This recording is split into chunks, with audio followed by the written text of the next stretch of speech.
안녕하세요. 영화 속 스포츠를 리뷰해보는 라이언입니다. 지난번에 영화 메이저리그의 리뷰를 했었죠. 제가 채널 개설 이후 지금까지 리뷰한 30여 개 영화 중 가장 오래된 영화인데 주변이나 댓글에서 재밌다는 얘기가 많았습니다. 오래돼서 더 좋은 건지 원래 재밌는 작품이었는지 모르겠지만 영화 메이저리그 리뷰 두 번째 편을 만들어봤습니다. 영화에 나오는 배우나 야구에 대한 일종의 비하인드 스토리입니다. 영화의 배경인 클리블랜드. 클리블랜드 하면 무엇이 떠오르나요? Cleveland has soul.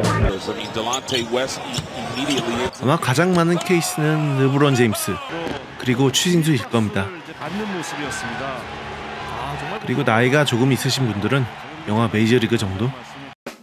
셋 다 스포츠 관련 컨텐츠인데요. 클리블랜드는 영화와 비슷하게 최악의 스포츠 연고지로 꼽히는 도시입니다. 먼저 영화의 주인공 야구부터. 클리블랜드 인디언스는 메이저리그 모든 팀들 가운데 월드시리즈에서 우승한 지 가장 오래된 팀입니다. 마지막으로 우승한 해가 73년 전인 1948년입니다.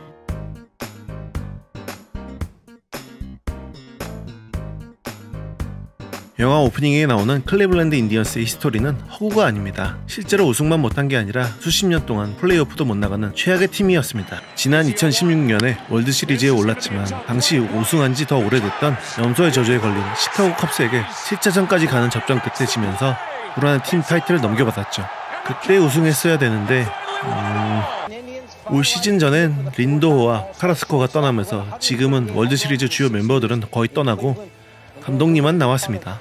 그리고 1995년, 97년에도 월드시리즈에 올라가긴 했습니다만 결과는 그렇습니다. 메이저리그 올드팬들은 익숙하시겠지만 클리블랜드는 90년대 최고의 광타선을 보유한 팀이었습니다. 특히 1997년에는 매니 라미레즈, 짐 토미 같은 홈런 타자에 케미 로버튼과 로베르토 알라마가 최고의 테이블 세터진을 이뤘습니다. 골든 글러브가 10개가 넘는 오마 비지켈까지 빌 틈이 없었습니다. 여기에 기아의 감독님 맷 윌리엄스가 선두를 지켰고 데이비드 저티스까지 합류하며 페드로나 커쇼거와도 못 막을 팀이었습니다. 그런데 다소 어이없게 내셔널리그에서 와일드카드로 플레이오프에 진출한 플로리다 마린스에 역시 7차전까지 가서 지고 말았습니다. 클리블랜드의 농구는 야구보다 조금 상황이 낮긴 합니다. 클리블랜드가 위치한 오하이오주가 고향인 르브론 제임스로 시작해 르브론 제임스로 끝났다고 할 수 있습니다. 그 전에 마크 프라이스나 브랜드 도어티가 있긴 했지만 미미했고 2005년 르브론 제임스가 팀에 합류한 이후 다음 시즌 06-07 시즌에 처음으로 파이널에 진출했다가 샌 앤토니 스퍼스에게 0대4로 무참히 무너졌죠. 르브론은 3년을 더 실패한 후 마이애미로 떠났다가 우승하고 나서 고향으로 돌아왔습니다. 그때는 자신에 이어 드래프트 1순위로 뽑은 카일리 어빙이라는 지원군이 있었죠. 그리고 15-16 시즌 캐벌리어스가 기어이 첫 우승을 했습니다. 이때 카일리 어빙의 클러치 3점 슛이 결정적이었죠. 하지만 우승 이후 어빙도 떠나고 르브론도 계속 좌절하면서 LA로 떠났고 지금은 캐벌리어스는 다시 밑바닥 수준입니다. 참고로 캐벌리어스는 지난 50년 동안 NBA 팀 중에 드래프트 1순위를 가장 많이 뽑았던 팀입니다. 클리블랜드 프랜차이즈 프로스포츠 팀 중에 제일 심한 팀은 NFL의 클리블랜드 브라운스입니다. 여기는 슈퍼볼 우승은커녕 슈퍼볼에 진출도 못해봤습니다. 가장 막장은 2017년 시즌 전패를 하는 것입니다. 여기서 하나 더 하자면 2016년 시즌은 1승 15패였다는 것입니다. 오죽하면 한 팬이 이런 영상까지 만들었습니다. 스포츠팀을 좋아해본 사람이라면 너무 공감이 가는 그런 영상입니다.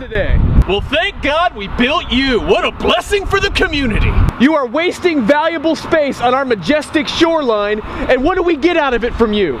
10 miserable games a year, including 2 preseason games that I have to pay for, and 1 shitty Kenny Chesney concert. Do you understand that it is actually statistically harder for a team to be this consistently bad than it is for them to occasionally accidentally be good? The probability is staggering. Did you happen to see that Packers-Chargers game today? It's like they're playing a different sport than you are. And here's what you have to understand. We don't even expect you to be good. We just want you to be watchable. Do you have any idea how low our expectations are? We don't expect you to win the Super Bowl. We just want you to look better than a Division III high school team. And listen, I know that there are way more important things in life than football, but you are supposed to be our pleasant distraction from those things. But all we do is pay you money to put us in a bad mood every week.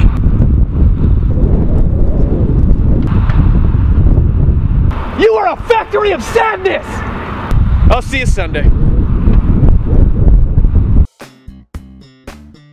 그래도 그런 최악의 성적 덕분에 2년 연속 드래프트 1순위로 2017년 디펜시브 엔드 마일스 게럿, 2018년 쿼터백 레이건 메이필드를 뽑고 NFL 톱 와이드 리시버 오델 베컴 주니어까지 트레이드로 데려오면서 지난 시즌 18년 만에 플레이오프에 진출했습니다.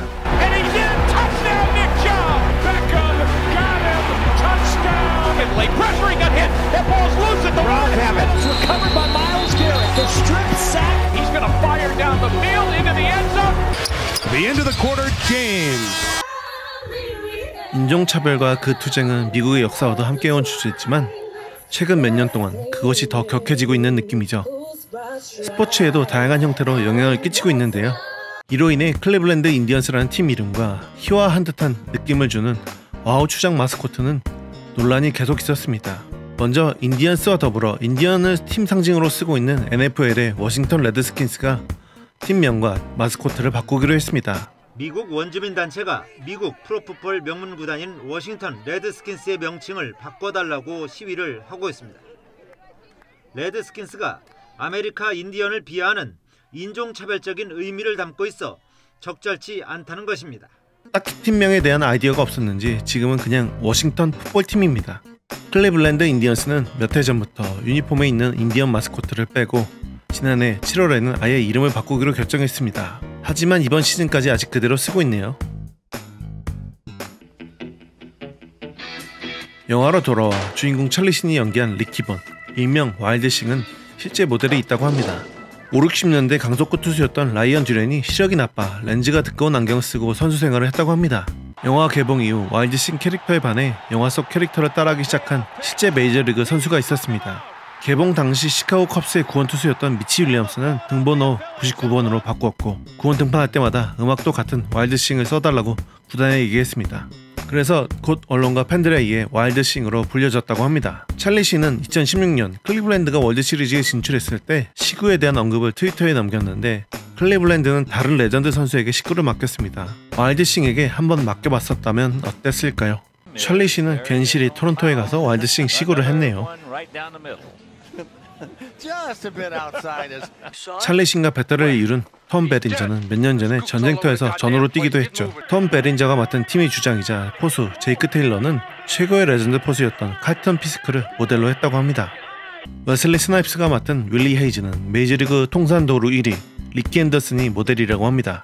이름만 보면 옛날 강타자 윌리 메이스가 떠오르기는 하지만 선수 특기를 보면 리키 앤더슨이 딱이죠. 그런데 웨슬리 스나이프스는 실제로 야구를 겁나게 못했다고 해서 촬영할 때 애를 먹었다고 합니다. 그래서인지 속편에는 다른 흑인 배우로 바뀌었는데 몇 년 뒤 샌프란시스코 자이언츠로 이적해 베리 본즈를 연상시키는 MVP급 타자로 더 팬에 출연하기도 했습니다. 그리고 우리나라에는 덩크슛이라는 제목으로 소개됐던 화이트맨 캔 점프라는 농구 영화에서 길거리 농구를 하는 농구 선수로 나오기도 했죠. 부두교를 신봉하는 홈런 타자 페드로 세라노는 이 영화 이후 일본에 진출해서 미스터 베이스볼에서 주니치 드래곤스의 용병으로 등장하기도 했습니다. 나중에는 잭 바우어를 돕는 미국 대통령이 되기도 했죠. 2016년 클리블랜드 인디언스에서는 제이슨 킴미스와 마이크 나폴리가 월드시리즈 우승을 기원하며 세라노가 기도를 드리던 부두교의 상징물 조브를 만들어 클럽하우스에 가져와 세레머니를 했다고 합니다. 그리고 와일드싱의 숙적 양키스의 4번 타자 헤이우드는 실제로 메이저리그에서 뛰었던 선수였습니다. 그런데 아이러니한 건 그는 이렇게 해서 뛰었던 투수였습니다. 쇼골 출신의 여성 구단주는 클리블랜드 인디언스를 플로리다로 옮기고 싶어합니다. 영화 속 배경인 80년대 말은 아직 플로리다에 메이저리그 팀이 없었죠. 93년 플로리다 마린스가 처음으로 창단하며 야구단이 생겼고 몇 년 후에 템파베이 데블레이스까지 또 생겨났습니다. 그런데 두 구단은 메이저리그의 대표적인 인기 없는 구단입니다. 메이저리그에서 가장 관중수가 적은 팀에 자주 들어가는 구단이었으니까요. 실제 이런 스토리가 있었다면 팀이 잘해준 것에 여성 구단주는 고마워해야 할 것입니다. 이상 영화 메이저리그의 비하인드 스토리였습니다. 오늘의 리뷰가 괜찮았다면 구독, 좋아요 부탁드립니다. 다음에 또 좋은 영화와 콘텐츠로 찾아오겠습니다. 감사합니다.